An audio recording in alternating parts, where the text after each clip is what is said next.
This is the Carroll Center in Newton, Massachusetts. But listen closely. There's something going on inside you might find a bit unusual.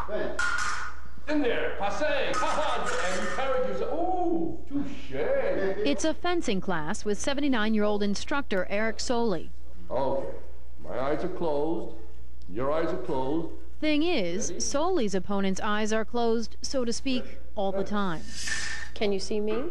I can see you, but very blurry. I cannot see you clearly.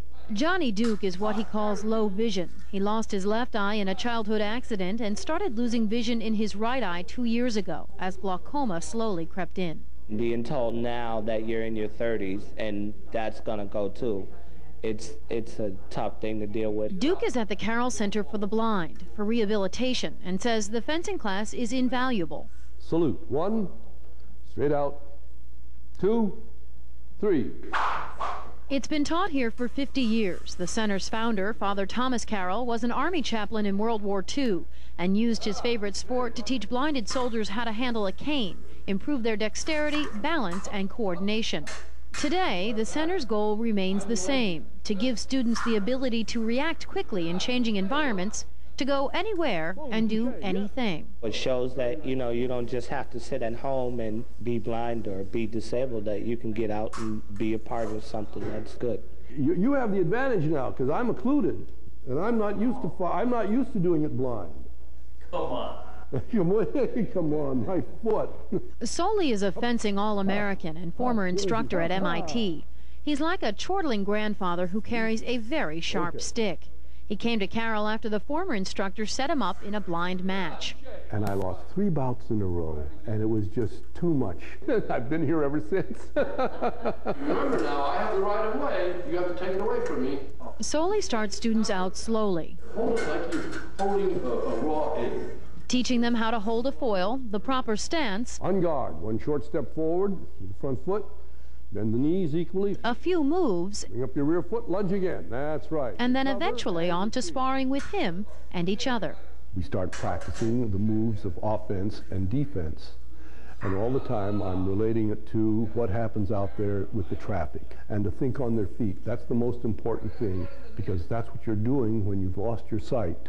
You have no vision to tell you immediately what the situation is. You must use your mind. He got to you before you could get out of the way. But you made the right move. I want you to know that. 30-year-old Steve Gennaros was diagnosed 10 years ago with retinitis pigmentosa. The professional saxophonist has tunnel vision and was declared legally blind 2 years ago. When you find your target with having no vision, it's almost like you're finding that sidewalk, or you're finding that car that you could run into, or that person. Think of the foil as your cane. You're extending at your opponent, totally blindfolded. Same thing is true when you cross a street totally blind. You want to cross that crosswalk, you want to walk straight. Ready, repose, touché. Nice form, Joe, very nice. By your feet always being in the right place, and you know how to unguard and line your opponent up and measure. It's the same as if I would have had to go from here to the driveway and measure stepping off the curb into the street. Blindness is a complex disability with physical, social, and emotional challenges.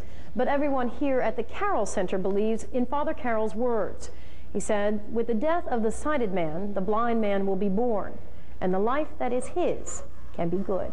It definitely gives me more confidence. It just proves that you can do things without vision, and makes you feel more confident and more secure in yourself, and that you can still do this. When one of the students gets you good, yes. What does that do to your heart? Oh, I'm very pleased, because that means I taught them the right thing. All of a sudden they find that they're doing something that they never would have dreamed of doing even if they had vision. And they're quite proud of themselves, and justly so. Touché, sir. Touché. Very good, class. Class dismissed. In Newton, Massachusetts, Allie Donnelly, NECN.